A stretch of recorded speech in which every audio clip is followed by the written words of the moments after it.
हारिस रऊफ़ के साथ एक फ़ैन ने बदतमीज़ी की, जो कि कहा जा रहा है कि इंडियन था, और हारिस रऊफ़ ने गुस्से में आकर उसका रिएक्शन दिया, जो कि अगर साइकोलॉजिकल एनालिसिस किया जाए तो वो गलत था। उसको उस टाइम पे ऐसा रिएक्शन नहीं देना चाहिए था, क्योंकि अगर आप रिएक्शन देते हैं तो लोग आपको इजीली कंट्रोल कर सकते हैं। जब आपको कोई बुली कर रहा हो तो आपको उस वक्त रिएक्शन नहीं देना चाहिए।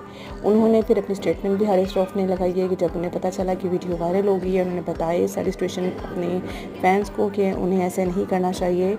और मोहसिन नकवी जो हमारे चेयरमैन पीसीबी हैं, उन्होंने भी हारिस रऊफ़ को सपोर्ट किया और कहा कि अपने प्लेयर्स के साथ आपको ऐसा रवैया नहीं रखना चाहिए।